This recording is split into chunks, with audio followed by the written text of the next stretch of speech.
Hi, it's Lily at Breathe.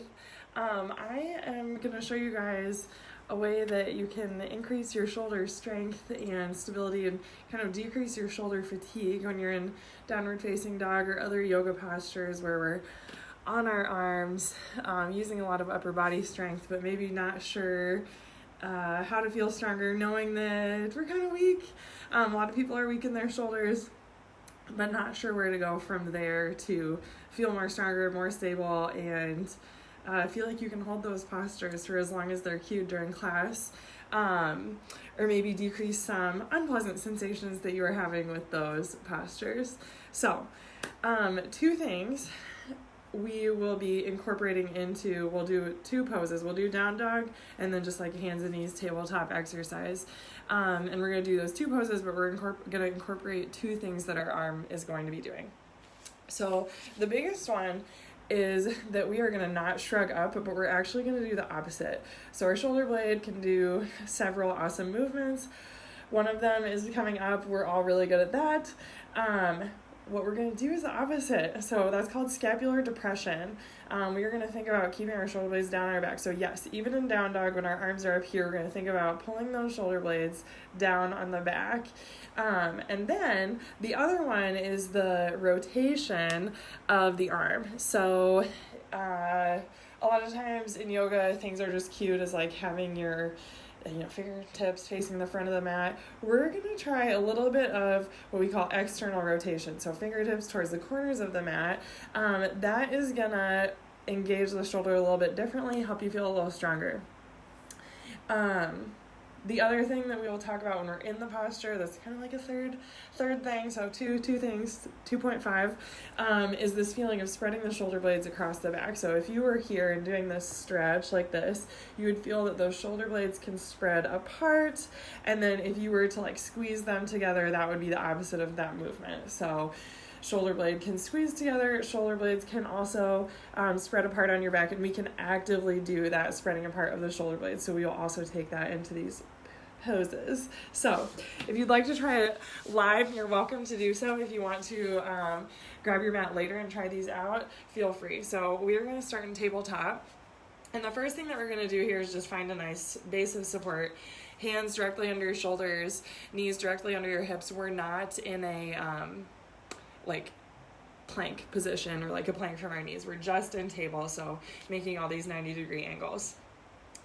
The next thing that we are going to do is engage our core. So those things we just want to have as our foundation with these postures. Now to the upper body. Turn your fingertips slightly out. So it doesn't have to be 45 degrees, but just a little bit more than face forward. That's going to kind of open up the shoulder, put us in a more stronger, stable place. The other thing we're going to do is that spreading apart of the shoulder blades. And so in this posture, that's going to feel like if someone had their fingertip on your chest bone, your sternum, and they pressed on it and said, move further away from the ground. So just lifting up, lengthening our arms, lengthening our armpits. That is going to spread the shoulder blades across the back, give us a little more stability and engagement. The next thing we're going to do is that scapular depression. So thinking about unshrugging, doing the opposite of shrugging, sending your shoulder blades further away from your ears. So that would be an ideal shoulder setup in this position to take into, say, like spinal balance. So let's try holding this and do a round of spinal balance. So for there, we're going to pull in our core and then extend our right arm, left leg, keeping that scapular depression here so that even as we're reaching forward, we're not shrugging up. Set that down. Recheck that your core is engaged, shoulder blades are down, there's a little lift between your shoulders, fingertips out. Hold that as you extend your left arm, right leg. Great. So that is how we do that. And still while we're here, we're thinking about sending that shoulder blade down on the back.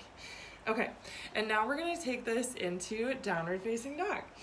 So starting with a very similar setup. So I like to do a down dog from a like plank position, but we can start from this table, step back to plank, then pop up to downward facing dog.